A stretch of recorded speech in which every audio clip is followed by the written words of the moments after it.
Bonsoir, Autorally vous emmène sous le soleil du Portugal pour revivre la 4e manche du WRC. C'est le premier véritable test fiable de la saison, car le Monte-Carlo, c'était une loterie, la Suède, la neige, et le Mexique, l'altitude. N'est-ce pas, Georges Biard? Bonsoir, Georges.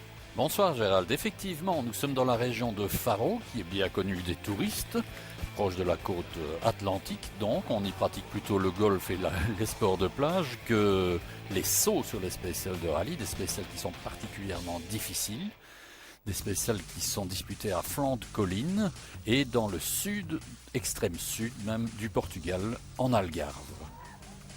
Ogier est le dominateur du championnat, il apprécie particulièrement la difficulté du parcours qui serpente sur le sommet des collines, on alterne le rapide, le technique, la route varie en largeur sans arrêt, il y a des rochers partout. Ogier a gagné ici il y a 2 ans, je pense. Latvala en 2009, lui, s'est offert 17 tonneaux alors qu'il était en tête du rallye avec la Ford Focus.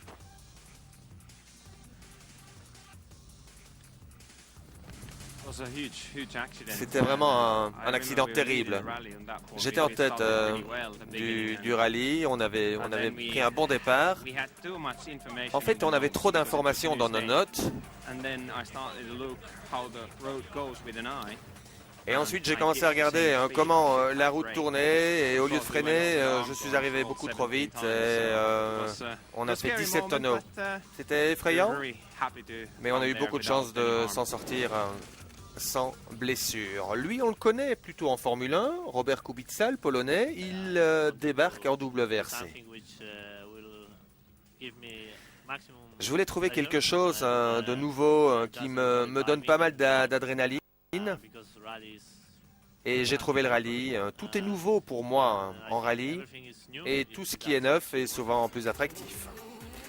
Spécial qualificatif, Georges, Dani Sordo, en pleine confiance avec une Citroën dont les settings ont été revus, signe le meilleur temps. Il va choisir la 13e position pour s'élancer le lendemain dans la première spéciale 20 km où l'on retrouve Hirvonen. C'est lui qui s'est imposé ici l'an dernier avant d'être déclassé. Tout à fait, il est parti là en pneus durs à l'avant et en pneus tendres à l'arrière. Les conditions sont délicates, on le voit, il y a des portions qui restent humides. La spéciale est tantôt sèche, tantôt grasse. Il va signer le 3e temps, mais lâcher déjà 8 secondes. Donc ce n'est sûrement pas le choix idéal. Hirvonen déclassé l'an dernier pour une non-conformité mécanique de sa Citroën a offert la victoire à ce jeune Norvégien Mats Østberg. Østberg, pas mal, 2e temps dans cette première spéciale. Il est parti avec 5 pneus durs et c'est un choix qui lui convient bien. Pourquoi parle-t-on tellement de ces pneus durs et tendres? Parce que le stock maximum est limité à 24 unités. Il y a 6 changements possibles. 6 x 4 pneus égale 24. Il n'y a pas de joker possible sur les pneus. Au rallye du Portugal, il ne faut pas se louper. Et là, ils sont partis pour 4 spéciales avec une première spéciale fraîche, humide, mais il y a déjà 17-18 degrés dans la 2e spéciale. On va écouter Mats Østberg. Et il nous confirme que dans la prochaine spéciale, ça devrait déjà aller beaucoup mieux avec ces pneumatiques que dans celle-ci. Mais il a évité toute erreur dans cette première spéciale. Il ne concède que 4 secondes au meilleur temps. Alors est-il signé par Jari-Matti Latvala? Non. Il est en pneu mixte dur et tendre, lui aussi, et il va signer seulement le 4e temps parce que ces pneus tendres souffrent beaucoup trop après 10 km. Il prend trop d'angles dans la finale particulièrement rapide. 2 pneus durs à l'avant, 2 pneus tendres à l'arrière. Ogier, même choix? Tendre et 2 durs en réserve, mais 4 tendres lui. Donc là, c'est un meilleur choix dans cette spéciale qui est encore, je le rappelle, un peu humide. Il va signer effectivement le meilleur temps avec 4 secondes d'avance, mais on peut s'interroger sur l'endurance de ces pneus tendres pour la suite des spéciales qui vont sécher. Oui, Georges, il y a du kilométrage qui les attend. C'est une journée marathon, 5 spéciales, plus de 600 km et sans assistance s'il vous plaît, donc pas droit à l'erreur. Meilleur temps dans la première spéciale pour Ogier avec la Volkswagen Polo. C'était donc le bon choix pour cette spéciale-ci. On verra pour la suite. Je pourrais vous le dire après. On retrouve Thierry Neuville et Nicolas Gilsoul qui vont, eux, signer le 6e temps à 21 secondes. Ils sont en pneus durs et la spéciale est trop humide. Mais ils sont surtout relativement prudents. C'est un peu trop prudent là. C'est la première spéciale, il ne convient pas de renouveler les erreurs du passé. Ouh, là c'est large, hein, Georges?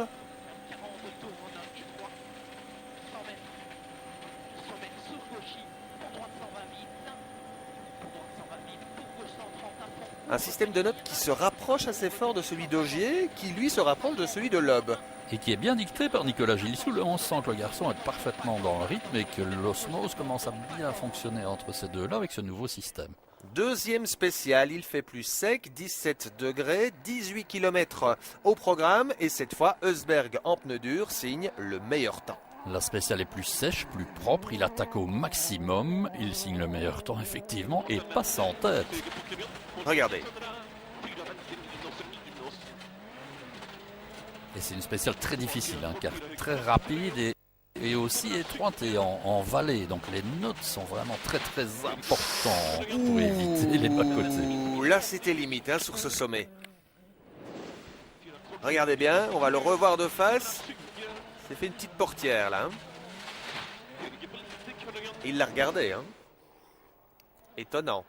Ogier est battu avec ses pneus tendres de 7 secondes 9, c'est beaucoup ça. Troisième temps, il cède quasiment 8 secondes et il cède surtout la première place maintenant pour 4 secondes. Il se au Norvégien, en deuxième position. Ogier qui est malade, hein, précisé. Il a chopé un virus au Mexique et lors du début des reconnaissances n'était même pas sûr de pouvoir prendre le départ du rallye. Donc on est heureux de le voir là en action, mais il n'est pas au mieux de sa forme. Voilà, le panneau rouge, l'arrivée.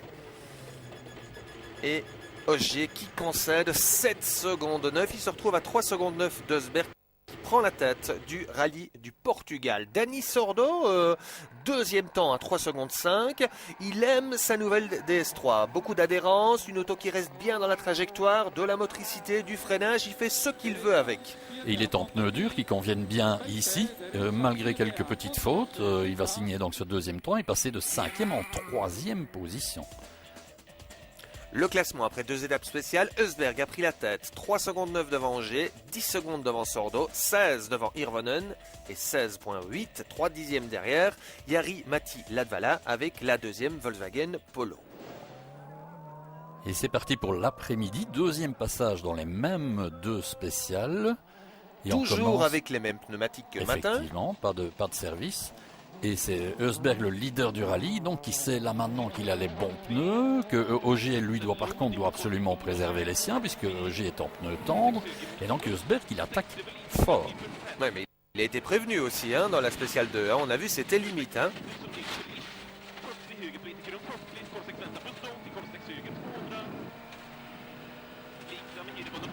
Alors on va comparer son chrono lors d'un premier point intermédiaire. 44.5 pour Hirvonen. Eusberg va-t-il faire mieux? Waouh, ça c'est la grosse attaque Georges. Hein. Waouh. Le transfert de masse là pour balancer la Fiesta. Attention, le chrono d'Eusberg. 44.5 pour Hirvonen. 44.1, 4 dixièmes plus rapide que le Finlandais. Ah, il est parti pour de nouveau signer un super chrono. Hein. Hirvonen, il doit se battre un peu trop avec sa voiture. Il est un peu frustré. Voici Ogier. Lui, il préserve donc ses pneus parce que les tendres, il faut le dire, c'est une grosse erreur. Hein. Enfin, il préserve. Il peut pas trop préserver non plus. Hein. 44 points pour Eusberg. On va voir s'il perd déjà beaucoup de temps et de nouveau sur le Norvégien. Ceci dit, Ogier a un style qui permet d'économiser les pneus, en tout cas de les préserver, de ne pas les massacrer, plutôt tout en attaquant. Il n'est pas trop en dérive, il recherche absolument l'efficacité. C'est quelqu'un de vraiment très très très précis. École Citroën, école Loeb. Tout à fait. Alors on va voir son chrono au point intermédiaire. 44 points pour Eusberg, qui s'est montré plus rapide qu'Hirvonen. Ogier, 42, 43, 44, 45, 9 dixièmes derrière.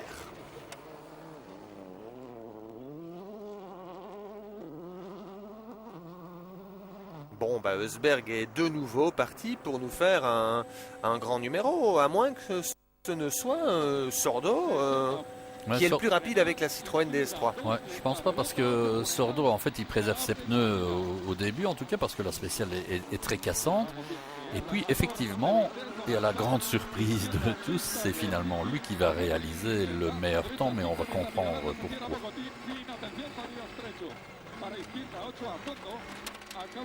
J'ai l'impression qu'il est aussi en train de s'affirmer comme le numéro 1 chez Citroën face à Hirvonen qui a du mal à décoller. Hein. On a bien durci la suspension de sa voiture, ça lui convient beaucoup mieux, elle prend beaucoup moins de roulis et il se sent vraiment très à l'aise. Et avouez que se sentir à l'aise pour évoluer dans ces conditions, c'est quand même relativement important. Beaucoup plus de dérive, Georges, hein, que Ogier. 44.9, 8 dixièmes. 8 dixièmes derrière Eusberg. C'est 1 dixième devant Ogier. Donc Eusberg, ben voilà, je pense qu'il est parti là de nouveau pour nous signer un super chrono et creuser un peu plus son avance. Ouais, jusqu'ici. C'est le kilomètre 13. Ok. Bon, ils sont indemnes. L'arceau n'est pas touché, c'est le principal. Pourquoi? Parce qu'ils pourront repartir en Rallye 2, mais là... On voit clairement qu'il entre dans la courbe avec un rapport de trop. Hein. Ça passait en 4e. Il est beaucoup trop vite. Hein. Et il est passé en 5e. Et ça ne pardonne pas. Quelle évolution au passage hein, pour les cellules de survie au niveau de la sécurité hein, dans les voitures de rallye. Voilà, il a atterri sur la petite route juste en bas, en contrebas. Et voici Sébastien Ogier qui en termine. Il ne le sait pas encore hein, que Eusberg... Qu'est-ce qui se passe? On vient d'entendre qu'il est sorti dans la spéciale. Il est sorti? C'est ce qu'on a entendu ici. Ça vous enlève donc pas mal de pression. Effectivement, parce qu'il était tellement rapide que dans certaines sections, je n'arrivais absolument pas à le suivre. Mais voici donc sa Fiesta, enfin ce qu'il en reste. Donc il nous dit qu'on a c'est sans doute un petit problème de communication. Il a mal entendu la note ou alors c'est une erreur de lecture. Mais en tout cas le résultat est là, il a tapé le talus à l'extérieur, il était beaucoup trop vite, et puis il est parti en tonneau et est tombé en contrebas. C'est vraiment une grosse sortie. Ceci dit, au niveau de la lampe de bois, on peut difficilement faire mieux. Hein, parce que... Bon, Ogier retrouve donc la tête du rallye du Portugal. 4 secondes 4 devant Sordo qui en veut. 11 devant Latvala. Hirvonen est 4e à 14 secondes. Et Neuville 5e à présent à 28 secondes. Il garde le contact parce que dans cette spéciale, il a signé le 5e temps et dans la précédente, le 4e temps. Voici Robert Kubica, Georges, qui découvre son premier WRC et... moissonne un peu. Il va déjanter dans cette excursion, trouer le radiateur de la voiture. Bon, ceci dit, par la suite, il va réagir, revenir en deuxième position en WRC 2, donc la catégorie des Super 2000, hein, pour résumer rapidement. Mais par la suite, il va mettre encore 2 pneus hors service et malheureusement, n'aura même plus assez de pneus que pour rejoindre Lisbonne et la super spéciale de fin de journée. Et en tête, c'est ce jeune Finlandais de 22 ans, Lappi. Dominateur après l'abandon de Ivans. Avec une Skoda Fabia Super 2000. 4e spéciale, toujours avec les mêmes pneus. Là, c'est pas un problème de pneumatique pour Mikkelsen, le 3e pilote VW. Regardez le volant. Un énorme problème de direction assistée. Pour ses débuts avec la VW WRC, c'est pas évident. Il va perdre 2 minutes 30 et chuter en 16e position. Il était 7e. Ah, il s'est fait les bras là, hein. Il s'est fait les bras. Voici Sébastien Ogier qui signe le 4e temps chrono à 2 secondes de Sordo dans la dernière spéciale. Il sait préserver ses pneus, hein, on l'a dit, et il reste leader pour 2 secondes 4. Et Sordo qui monte en puissance. Deuxième meilleur temps d'affilée. Il revient à 2 secondes 4 seulement d'Ogier. On est parti pour une belle bagarre là, Georges. Hein. Citroën peut en tout cas se féliciter du recrutement de Sordo sur ce coup-là. Et chez Ford, on se félicite du deuxième temps chrono, à seulement 1 seconde 7 de Sordo. Il est signé. Thierry Neuville, il attaque et il revient à 11 secondes de Hirvonen. Pour gauche 80 tourne rasé, sortie et 3. Gauche 80 tourne rasé, sortie et 3. Sur droitier à fond, 180 mètres. Gauchis sur long droitier à fond. Droite I, ça veut dire quoi? Insignifiant. Ça signifie donc vas-y à fond.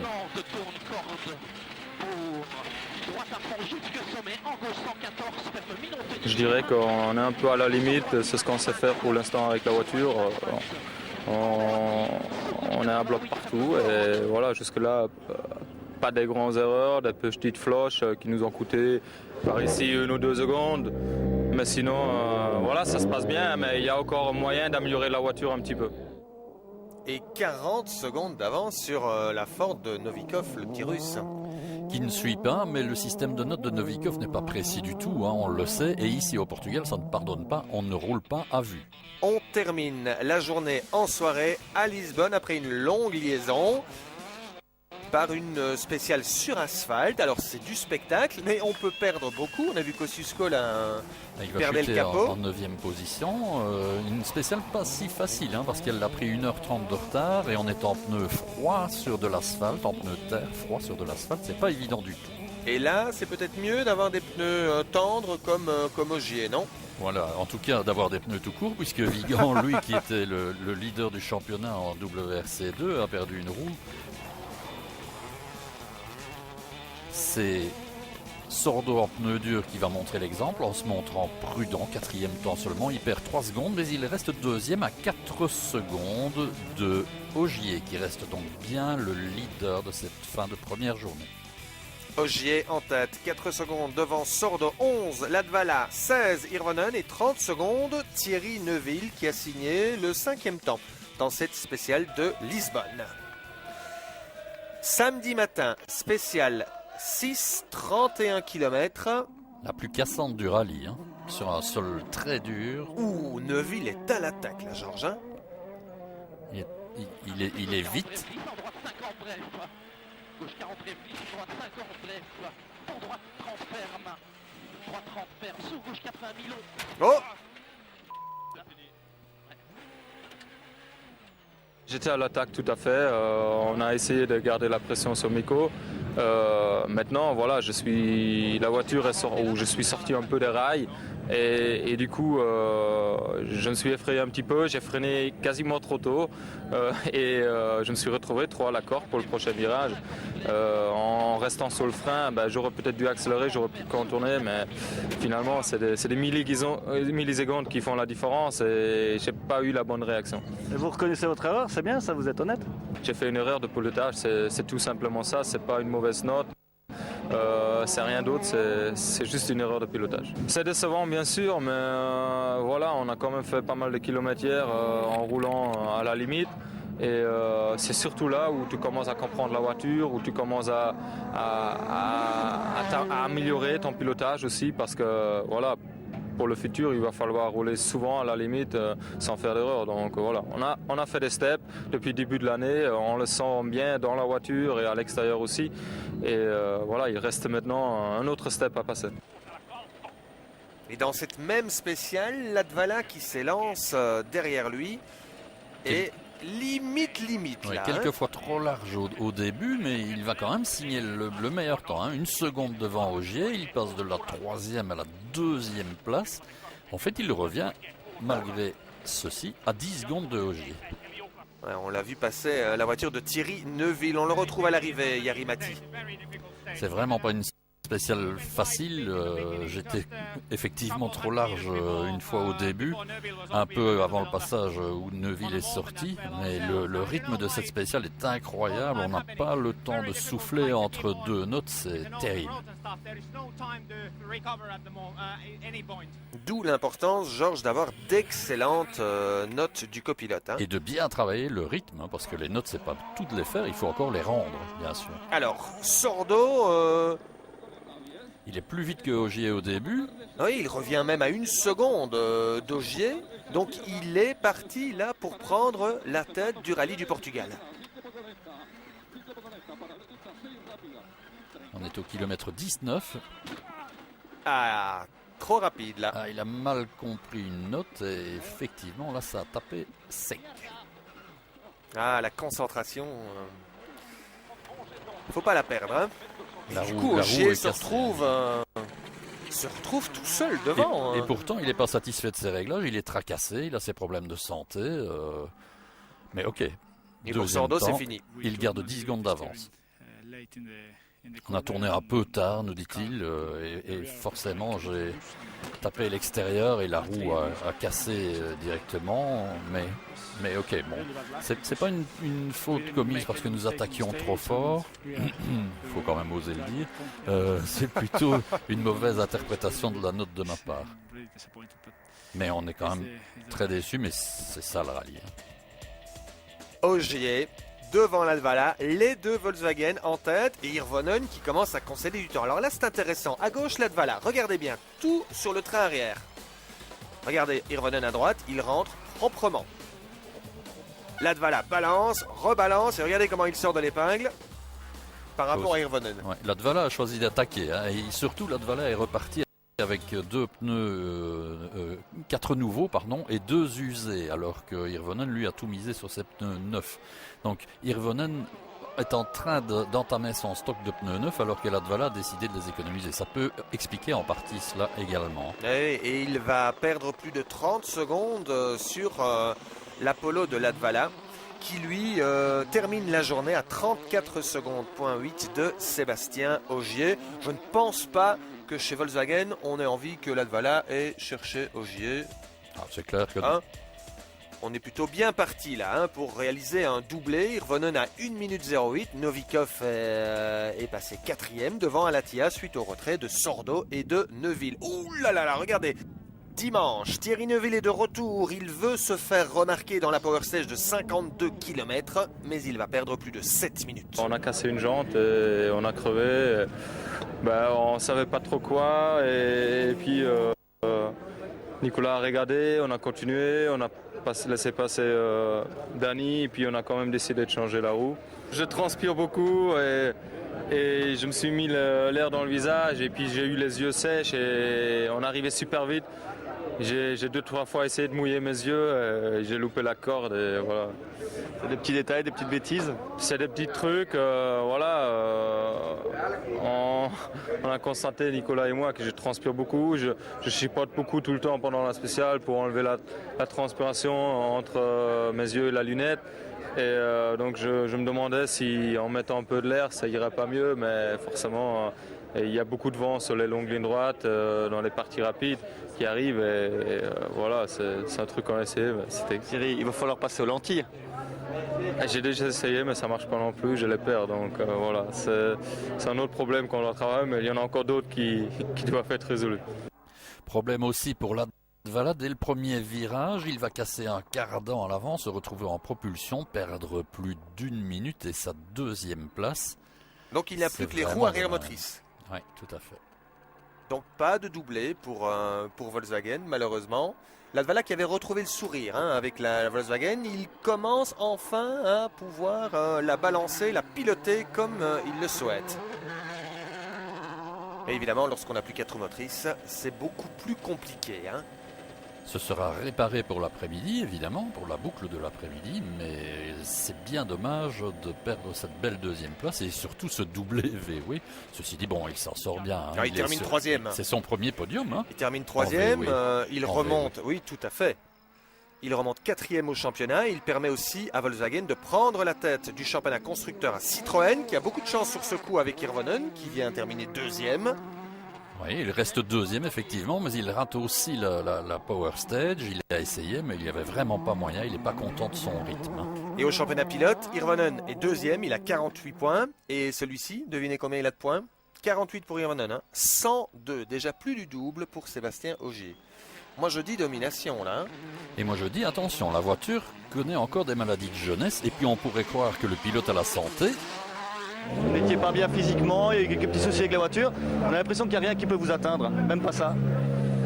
Je sais pas, en tout cas maintenant la seule chose que je souhaite c'est de me remettre de ce virus parce que je suis quand même vraiment fatigué, j'ai perdu 5 kilos là depuis 2 semaines donc il faudrait pas que ça continue dans cette voie là, sinon à force ça va pas le faire. Donc vraiment l'objectif là des 2 semaines qui viennent avant l'Argentine c'est de se remettre physiquement et d'essayer d'arriver en forme en Argentine. Est-ce que vous avez envie de dire à ceux qui disent que le championnat est déjà plié, qu'Ogier est déjà champion?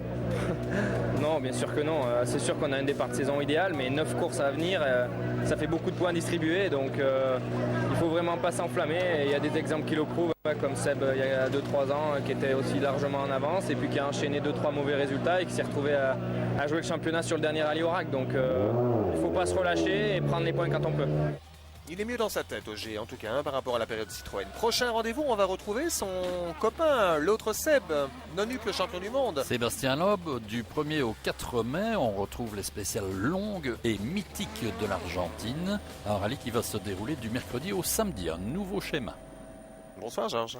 Adeus.